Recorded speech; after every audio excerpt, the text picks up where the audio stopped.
இயேசுவின் நாமத்தினால உங்கள் அனைவரையும் நான் வாழ்த்துகிறேன். இன்றைக்கு கூட கடைசி நாளுங்க. இந்த நம்ம ஒரு தீம் பார்த்துக்கிட்டு இருக்கோம்ல, follow Jesus and not your comfort zone. அதில் முதல் நாள் நம்ம என்ன பார்த்துருந்தோம், leave your comfort zone to follow Jesus அப்படின்னு பார்த்துருந்தோம். நேற்றைய தினத்தில் டினை யோர் செல்ஃப் அப்படின்னு பார்த்தோம். இன்றைக்கு நம்ம என்ன பார்க்க போகிறோன்னா, you cannot be compassionate on others by being in your comfort zone. You cannot be compassionate on others being in your comfort zone. நீங்கள் உங்கள் கம்ஃபர்ட் ஜோனில் இருந்துட்டு உங்களால் பிறருக்கு அந்த இரக்கத்தையும் தயவையும் காட்ட முடியாது. ஏசு கிறிஸ்துவோட சுபாவம் அவர் பிறர் மேலே கம்பேஷனட்டாக மனது உருகினாரா. அவர் அந்த எங்கேயாச்சும் போகும்போது அந்த கூட்ட ஜனங்களை பார்க்கும்போது அவர்கள் மீது அந்த மன உருக்கம் வருது. இவ்வளோ பேர் இருக்காங்களே, ஆனால் இவங்க நடத்த ஒரு மெய்ப்பன் இல்லையேன்ற ஒரு மன உருக்கம் அவருக்கு வருது. அவங்களுக்கு ஏதாவது ஒரு பிரச்சனை அப்படின்னா இயேசு எதையும் யோசிக்காம அவங்களுக்காக அந்த இடத்துல இருக்கிறாரு. அவங்களுக்கு அவர் எவ்வளோ டயர்டாக இருந்தாலும் அவங்களுக்கு அந்த ஹீலிங்கை கொடுக்குறாரு. ஸோ இன்றைக்கு கூட நீங்களும் நானும் இயேசுவோட சீஷர்களாக இருந்தால் இயேசுவோட சுபாவம் நமக்குள்ளே இருக்கணும்.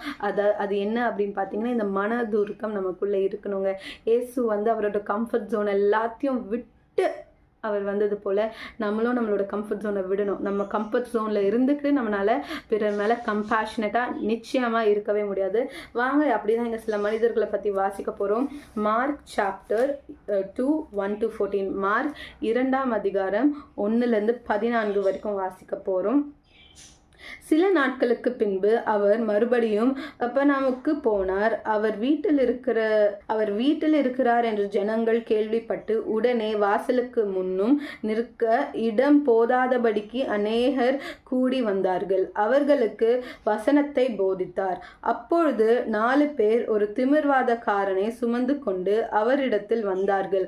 ஜனக்கூட்டத்தின் நிமித்தம் அவருக்கு சமீபமாய் சேரக்கூடாமல் அவர் இருந்த வீட்டின் மேற்கூரையை பிரித்து திறப்பாக்கி திமிர்வாதக்காரன் கிடக்கிற படுக்கையை இறக்கினார்கள். இயேசு அவர்கள் விசுவாசத்தை கண்டு திமிர்வாதக்காரனை நோக்கி, மகனே, உன் பாவங்கள் உனக்கு மன்னிக்கப்பட்டது என்றார். ஓகே, நான் 5 வரைக்கும் தான் வாசிச்சிருக்கேன். இங்கிலீஷில் வாசிக்கலாம். Mark Chapter 2:1-5. And again he entered Capernaum after some days, and it was heard that he was in the house. Immediately many gathered together, so that there was no longer room to receive them, not even near the door, and he preached the word to them. Then they came to him, bringing a paralytic who was carried by 4 men. And when they could not come near him because of the crowd, they uncovered the roof where he was. So when they had broken through, they let down the bed on which the paralytic was lying. And when Jesus saw their faith, he said to the paralytic, Son, your sins are forgiven. இது எவ்வளோ அழகான கதை பாருங்களேன். இயேசு அந்த இடத்துல இருக்கிறாரு. அங்கே நிறைய கூட்டம் இருக்குது. ஆனால் அங்கே ஒரு 4 பேர் இருக்காங்க. அந்த 4 பேரை ஒருத்தரை கூட்டிட்டு வராங்க. அவங்களுக்கு டெலிவரன்ஸ் தேவை அப்படின்னு.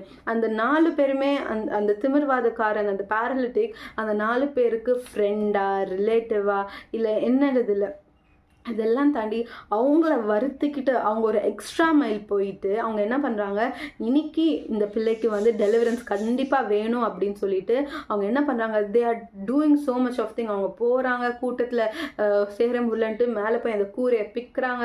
அதுக்கப்புறம் அவங்க அவ்வளோ பேஷனட்டாக இருக்கிறாங்க. அவங்களுக்காக இல்லை, இன்னொருத்தவங்களுக்காக இல்லை, அவங்களுக்காக அவங்க எதுவுமே பண்ணல, இன்னொருத்தவங்களுக்காக. ஏசு அவங்களோட விசுவாசத்தை கண்டு, அந்த 4 பேரோட விசுவாசத்தை கண்டு அந்த திமிர்வாதக்காரனை அவர் அன்னைக்கு உன் பாவங்கள் மன்னிக்கப்பட்டது என்று சொல்லி அறிக்கைட்டு அதுக்கப்புறம் எழுந்து உன் படுக்கையை எடுத்து நட அப்படின்னு சொல்றாரு. ஸோ ஸ்பிரிச்சுவல் ஹீலிங்கும் அந்த இடத்துல அந்த திமிர்வாதக்காரனுக்கு கிடைக்குது, பிசிக்கல் ஹீலிங்கும் கிடைக்குது. இதுக்கப்புறம் நீங்க பாத்தீங்கன்னா அவங்க கஷ்டப்பட்டு கூரையெல்லாம் பிரிச்சு இறங்குனாங்களே, ஏசு கிட்ட நெருங்கிட்டாங்களே, அந்த திமிர்வாதக்காரனுக்கு டெலிவரன்ஸ் கிடைச்சிச்சுல. நினைச்சிருந்தா அந்த 4 பேருமே ஏதாவது ஒரு காரியத்தை வச்சுட்டு ஏசு கிட்ட கேட்டிருக்கலாம், எனக்கு இது வேணும் அது வேணும்னு. ஆனால் அவங்க அந்த இடத்துல எதுவுமே அவங்களுக்காக எதுவுமே கேட்டுக்கல. தேர் இஸ் ஜென்யூனஸ் இன் தம். அவங்க ஜென்யூனாக அந்த திமிர்வாதக்காரன் மீது கம்பேஷனட்டாக இருந்திருக்கிறாங்க. இயேசுக்குள்ள இருந்த சுபாவத்தை அந்த இடத்துல அவங்க அப்படியே ரிஃப்ளெக்ட் பண்ணியிருக்காங்க. யோசிச்சு பாருங்களேன்.